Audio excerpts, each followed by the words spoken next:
Olá, alunos do segundo ano, tudo bem? Vamos dar sequência então aos estudos de física. Hoje nós vamos discutir a aula 41, que trata sobre o assunto de ondas estacionárias, fascículo 8, setor B, aula 41, ondas estacionárias, Enem, oscilações, ondas, óptica e radiação. Nesta aula, 1. Reflexão de pulsos em cordas. Reflexão em extremidade fixa. Quando um pulso é refletido em uma extremidade fixa, ocorre inversão de fase.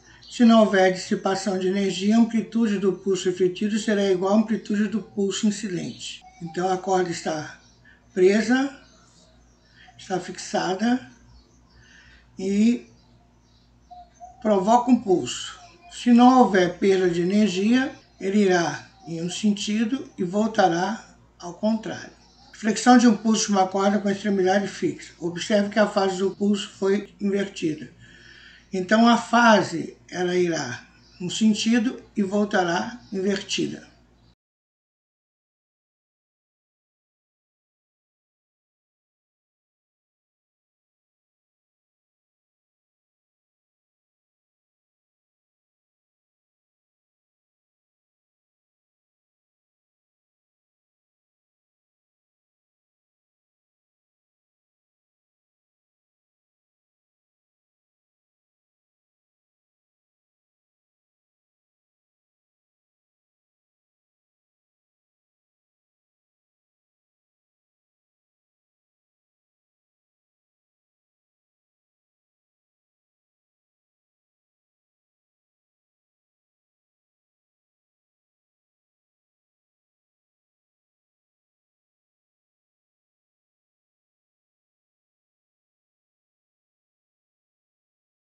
Reflexão em extremidade livre. Quando um pulso é refletido em uma extremidade livre, não ocorre inversão de fase.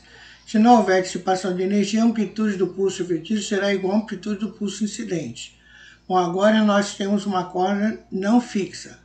Então, o pulso incidente ele vai no sentido e ele voltará no mesmo sentido. Após a reflexão do pulso em uma extremidade livre, observamos que o pulso refletido tem a mesma fase do pulso incidente.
Onda estacionária. Então, antes da gente começar a discutir o conteúdo sobre onda estacionária, vamos assistir também a um vídeo de um experimento que um aluno fez, muito interessante, onde vocês vão poder perceber as ondas estacionárias. Vamos lá?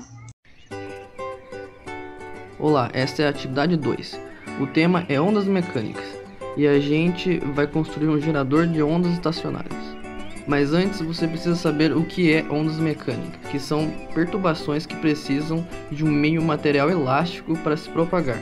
Através desse meio que é transportado a energia e a quantidade de movimento. No caso da energia, temos um transporte de energia cinética e potencial, e geralmente não tem transmissão de matéria, ok? Agora, sobre as ondas estacionárias, que é uma onda mecânica, ela forma a partir de uma superposição de ondas idênticas, mas em sentidos opostos.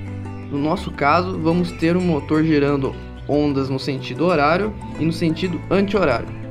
Nesse experimento, a gente vai dividir em duas etapas. A primeira vai ser a parte elétrica e a segunda a parte mercenaria, que vai ser onde vamos construir uma base e os braços para controlar a distância dos motores. Nessa parte eu não vou detalhar muito para o vídeo não ficar muito longo, ok? mas é bem simples de fazer. Então vamos fazer a parte elétrica. Você vai precisar de 2 motores de corrente contínua. Esses aqui eu tirei de leitor de DVD queimado, mas detalhe, é o motor que faz abrir a gaveta do leitor. Não se esqueça também de não tirar a engrenagem na ponta dele, isso vai te ajudar a amarrar o cordão. Fio de solda, ferro de solda, alicate, fios, barbante, cola quente e fita isolante. Para que o gerador funcione, a gente vai precisar inverter a rotação do motor, e geralmente nesses motores de corrente contínua é só inverter o sentido da corrente. Para fazer isso a gente poderia usar transistor, mas para deixar a construção do experimento mais simples, eu vou usar uma chave seletora de tensão, aquelas que você encontra em fontes ATX de computador. É bem fácil de tirar. Para quem entende um pouquinho de eletrônica, deve ter percebido que estamos fazendo uma ponte H. Quem quiser saber mais, eu vou deixar aí embaixo do vídeo alguns links sobre o assunto. Nessa imagem, a gente vai entender o que precisa ser feito. Primeiro você vai pegar um pedaço de fio de mais ou menos 5 centímetros. Uma das pontas você solda no 1 e a outra no 6. A gente está fazendo aqui um jumper. É a linha laranja dessa imagem. Depois vamos pegar outro pedaço de fio e soldar no 4 e no 3. Depois você pega um fio comprido e solda uma das pontas no 5. Pega outro fio e solda no 2. Sobre a fonte, eu recomendo usar uma fonte de 3 até 12 volts. Eu vou usar uma fonte de computador de tensão de 12 volts e corrente de 1 ampere. Mas você pode usar aquelas fontes de carregador de celular, roteador, modem e até pilha que dá certo, eu testei. Por fim, você vai soldar a ponta de um fio comprido no 1 e pegar o outro fio e soldar uma das pontas no 4. Nesses 2 fios vamos ligar o motor.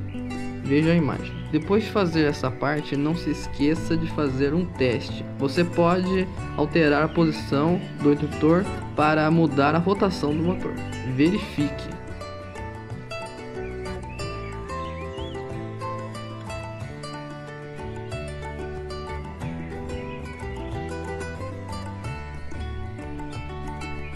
Nessa última imagem eu tentei deixar o mais simples possível como vai ser as ligações. Note que estamos ligando os motores em paralelo, isso é muito importante. Recomendo pausar o vídeo e dar uma olhadinha melhor nessa imagem. Verifique se o motor gira no sentido horário e o outro no sentido anti-horário. É fundamental para o nosso experimento. Agora é a segunda etapa. Vamos usar um pedaço de caibro de mais ou menos 20 centímetros. 2 pedaços de ripa de 25 centímetros e mais 4 pedacinhos de aproximadamente 5 centímetros. Precisamos colocar as ripas menores entre a ripa maior, que é o braço do nosso gerador, e fazer um furo com a furadeira para poder passar um parafuso e apertar com uma porca depois. Pregamos essa espécie de dobradiça no caibro, que é a nossa base. Veja o movimento. Com a cola quente você coloca os motores nos braços do sistema, tenta ajeitar os fios na base com a cola também, para ficar bem bonitinho. Caso queira incrementar, pode colocar um botão de liga e desliga. Depois disso é só amarrar o cordão nos motores e ligar na fonte. E vamos lá.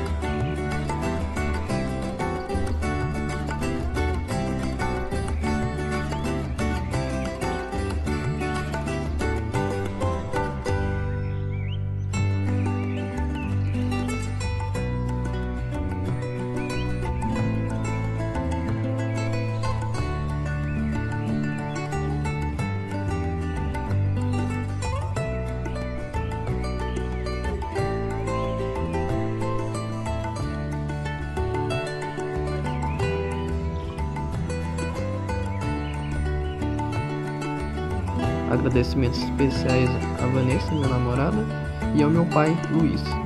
Obrigado. Esse é um caso particular de interferência entre duas ondas idênticas que se propagam em um mesmo meio em sentido oposto, com determinadas frequências. Nessa circunstância, a interferência entre elas resulta em um padrão que se assemelha a uma onda que não se desloca ao longo do meio.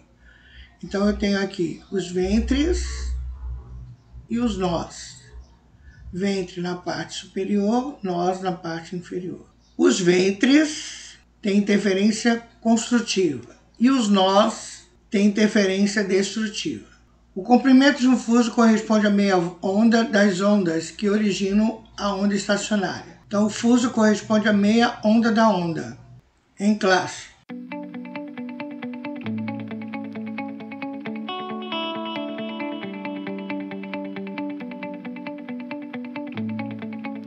Bem, alunos, antes da gente iniciar o exercício 1, a gente vai assistir um vídeo para a gente poder conseguir entender melhor a resolução desse exercício. O vídeo fala como funciona o micro-ondas por dentro. Vamos lá? Os fornos micro-ondas hoje fazem parte da vida de muitas pessoas. Parece até mágico aquecer alimentos em segundos sem a utilização de nenhum tipo de fogo. Mas você sabe como o forno micro-ondas faz isso? Vamos descobrir agora. As micro-ondas são ondas eletromagnéticas de alta frequência, e foi em 1945 que o engenheiro Percy Spencer percebeu o poder dessas ondas. Ele estava trabalhando na construção de magnetrons, peças capazes de gerar ondas eletromagnéticas. Foi então que ele percebeu que uma barra de chocolate que estava em seu bolso havia derretido. Logo, Spencer percebeu que as micro-ondas eram capazes de aquecer os alimentos. Tá, mas como funciona? O forno micro-ondas possui em seu interior um magnetron. Essa peça tem o poder de gerar micro-ondas. As micro-ondas, por sua vez, funcionam a uma frequência de 2,45 GHz, que é a mesma frequência de ressonância das moléculas de água. Essas ondas são refletidas várias vezes nas paredes metálicas do forno, sobre o alimento. Sendo assim, quando as micro-ondas entram em contato com o alimento, como todo alimento possui água, acaba gerando vibrações nas moléculas de H2O. Essas vibrações geram energia, que por sua vez gera calor, causando assim o aquecimento do alimento de dentro para fora. Para evitar o vazamento das micro-ondas, junto ao vidro da porta há uma placa de metal com espaço menores do que as micro-ondas, impedindo-as de sair. Tá, mas por que eu não posso colocar metal no micro-ondas? Simples, pois as moléculas do metal vibram em uma frequência diferente das micro-ondas. O metal tem a capacidade de refletir as ondas do forno, impedindo assim sua penetração e causando aqueles pequenos raios. E por que minha caneca de plástico ou meu prato também não esquentam junto com o alimento? Os pratos e canecas são feitos de plástico ou cerâmica, e esses materiais não possuem moléculas de água, impossibilitando assim seu aquecimento. O forno micro-ondas é como qualquer outro forno. A única diferença dele para os fornos convencionais é que ele aquece os alimentos através da propagação da radiação eletromagnética em seu interior. No interior de um forno de micro-ondas em funcionamento pode ocorrer a formação de uma onda estacionária. Em um forno de micro-ondas residencial, a largura do comprimento interno é igual a 30 cm.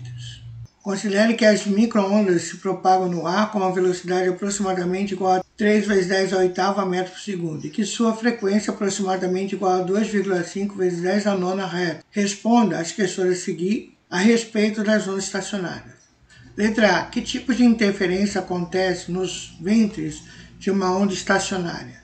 Então aqui você responde: nos ventres de uma onda estacionária ocorre interferência construtiva. B. Que tipo de interferência acontece nos nós de uma onda estacionária? Então você escreve aqui: nos nós de uma onda estacionária ocorre interferência destrutiva. C. Nos primeiros modelos de forno micro-ondas, o alimento ficava em repouso dentro do compartimento interno. Havia um problema com esses modelos, pois o alimento não era aquecido uniformemente. A solução encontrada foi a adoção dos pratos giratórios, porque o alimento não aquecia. Por que o alimento não aquecia adequadamente os primeiros modelos? Como o prato giratório ajudou a resolver esse problema? Então eu escrevo aqui, ó. Nas regiões onde ocorrem o nós, a interferência das ondas é destrutiva. Por isso, as porções de alimentos situadas nesses pontos não aquecem.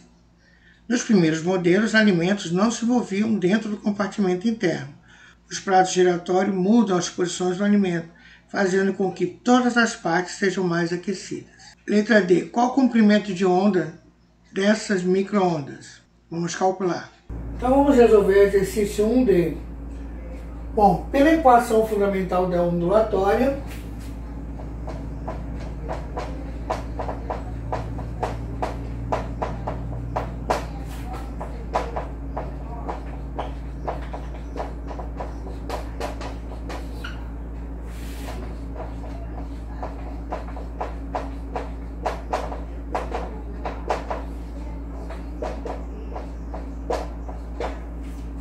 Nós temos que calcular o valor do comprimento da onda da onda. Nós temos que calcular o comprimento do valor da onda da onda. Letra E. Qual o comprimento de um fuso da onda estacionária formada? Vamos calcular. A velocidade ele nos dá como 3 vezes 10 à oitava. A frequência ele nos dá como 2,5 vezes 10 à nona. Portanto, lambda vai ser 3 vezes 10 à oitava dividido por 2,5 vezes 10 à nona. 3 dividido por 2,5 vezes 10 à oitava menos 9. 3 dividido por 2,5. Vamos colocar uma casa decimal. Ficou 30 dividido por 25. Que vai dar 1. Vai sobrar 5. Coloca uma vírgula. 1,2 vezes 10 a menos 1. Que é igual a 0,12 metros. Ou 12 centímetros. Letra F. Quantos fusos foram formados nessa onda estacionária? Vamos calcular. Na letra E nós temos que calcular o comprimento de um fuso. O comprimento de um fuso é lambda dividido por 2. Nós achamos o lambda na letra D como 12 centímetros. Então o valor do fuso é 6 centímetros. Letra F. Quantos fusos foram formados nessa onda estacionária? Vamos calcular. Bom, a letra E quer saber quantos fusos foram transformados nessa onda estacionária. Bom, a gente tem o comprimento do forno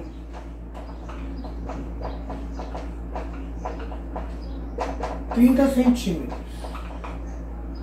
Comprimento do fuso 6 centímetros. Então, o número de fusos vai ser comprimento do forno